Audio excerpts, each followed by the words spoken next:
This is the story of a Caribbean paradise, which has been impaired by a natural storm and exploited for human greed. The island of Barbuda has a unique history, culture, and land tenure system that set it apart from the larger Caribbean region.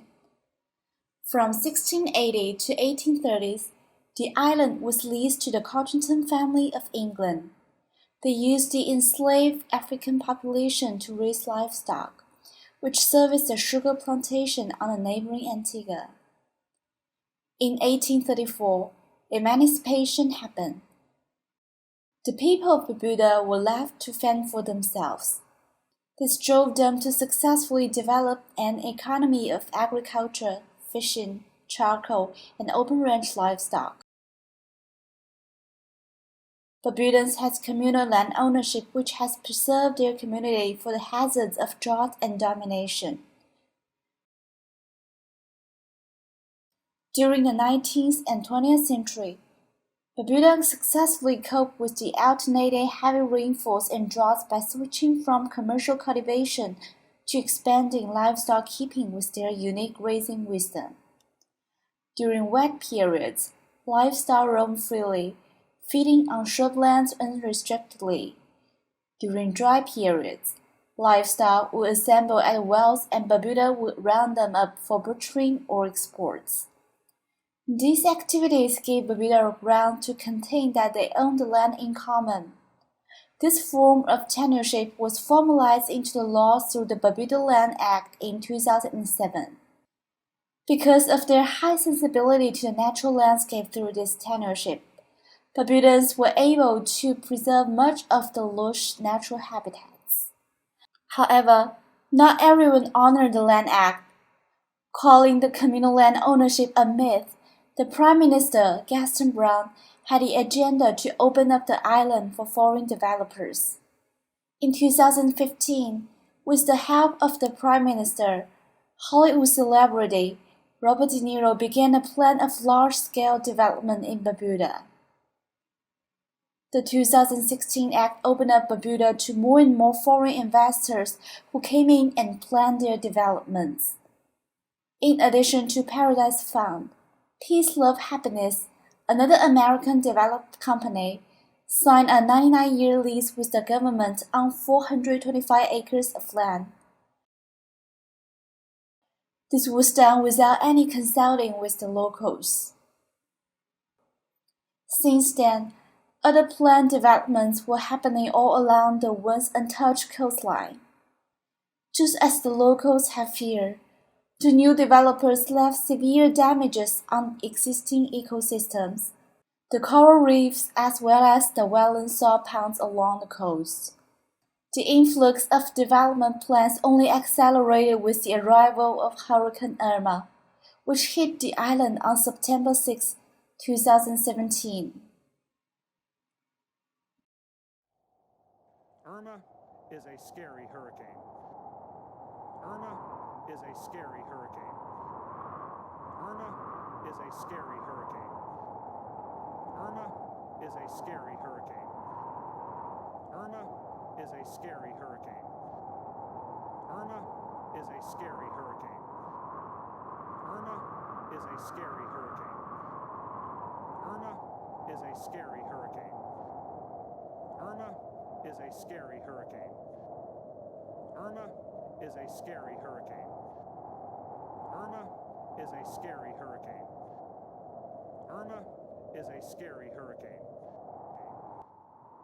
Irma is a scary hurricane.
When the Prime Minister arrived in Barbuda after 12 hours, Irma hit Barbuda. He saw the 95% structures were destroyed on the island, together with the development opportunities. Fearing for the arrival of Hurricane Jose that is approached the island in 2 days, Barbudan authority made the unprecedented decision by declaring the state of emergency. They began to evacuate relocated Barbudans to Antigua. By the evening of September 8th, all 1,800 residents were evacuated before Jose hit. For the first time in 300 years, no one is living on the island of Barbuda.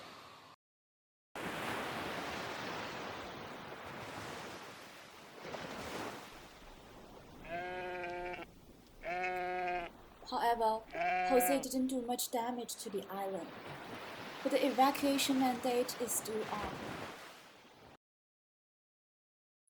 While Barbudans were still trapped in Antigua, exemptions were made for certain groups of people.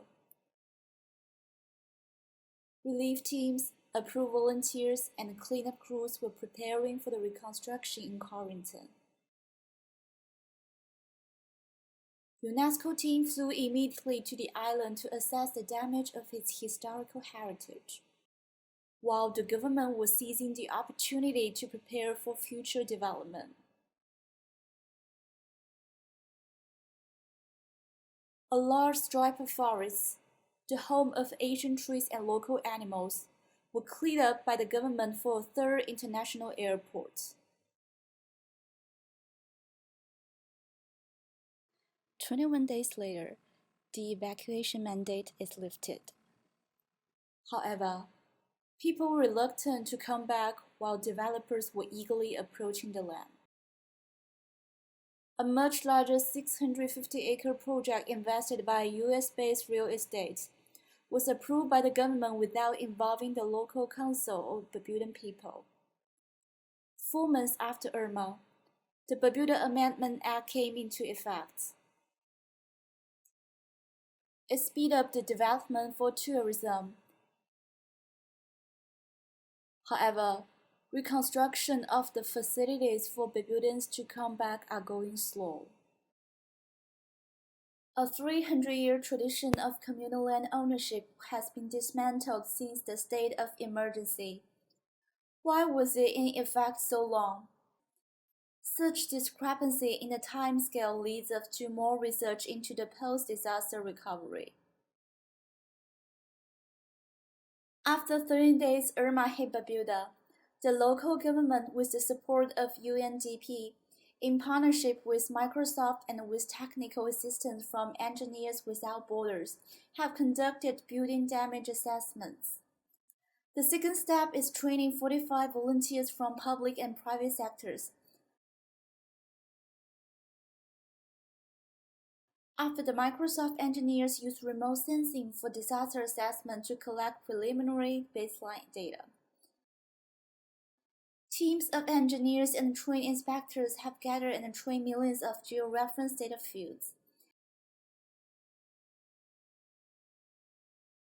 At the same time, a questionnaire is dispensed to all Barbudan via mobile phone application. The app helps Barbudans self-inspect their houses and further collect on-site details for baseline dataset, starting from the structure use, identification of occupants.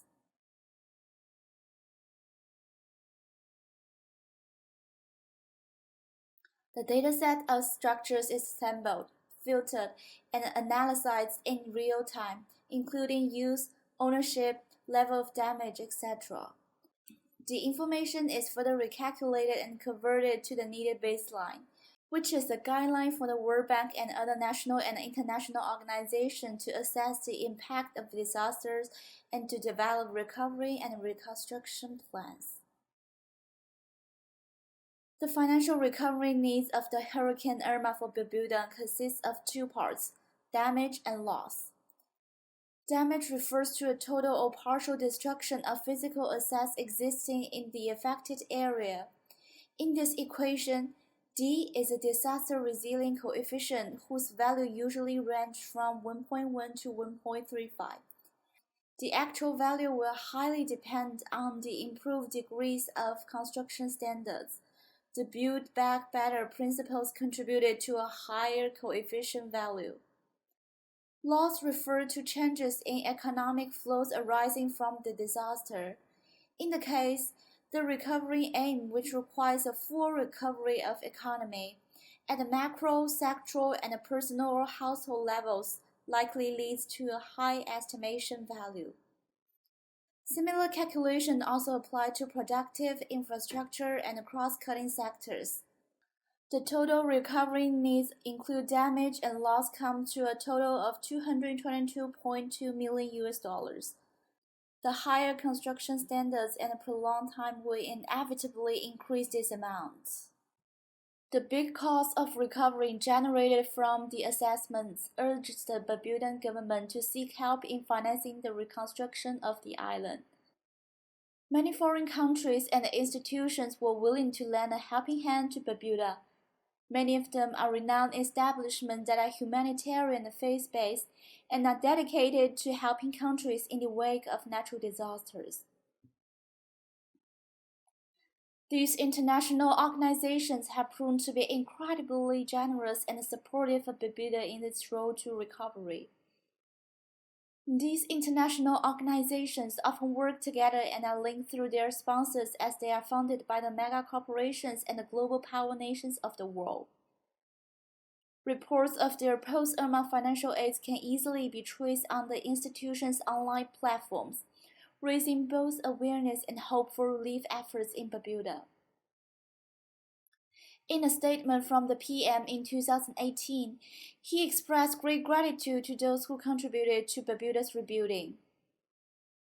The support received from civil society and faith-based organizations can never be repaid. With the finances provided, we are on our way to rebuild Barbuda in a way that makes each of its residents more secure, more resilient, and more endowed to overcome any future challenges that climate change may bring. Prepared by the influx of foreign financial funds, the Barbudan government led by Brown was eager to bring in more investment to help in the efforts of reconstructing homes and building the economy. The Depositor Protection Trust, a program that provides benefit to eligible bank depositors. Citizenship by investment, an immigration policy that hands out citizenships to wealthy foreign investors. And the Antigua and Barbuda Investment Authority, which was set up to facilitate and support foreign direct investments. The foreign funds have lifted much of the financial burden off of the shoulders of the Barbudan government. However, the money was given not without strings. Many of these institutions make recommendations for how the funds were to be used, building more to become resilient.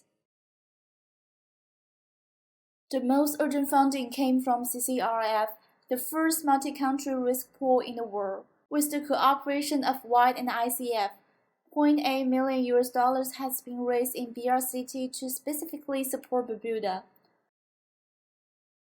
In December 2017, CDB has signed several different loans with the government, of which the most important $28.5 million rehabilitation and reconstruction loan is expected for restored infrastructure in the road, education, water supply, agriculture, and fishery sectors. Most of the funding went to Antigua's road work. UNDP contributed to the recovery by implementing several programs funded by different nations and institutions. Among the 642 damaged houses, which suffered different levels of damage, those with minor damage had been mostly repaired, while those in need of reconstruction received much less attention. While financial aids for such pivotal sectors have been limited, investments for tourists show great priority. The urgent recovery needs of the $222 million is still a big amount to fill in, but these investment projects exceeded $500 million in 2 years. In face of Irma, Barbuda was assessed in a monetary way. Are these institutions really helping countries devastated by natural disaster and poverty? Or perhaps they have other more malicious agendas?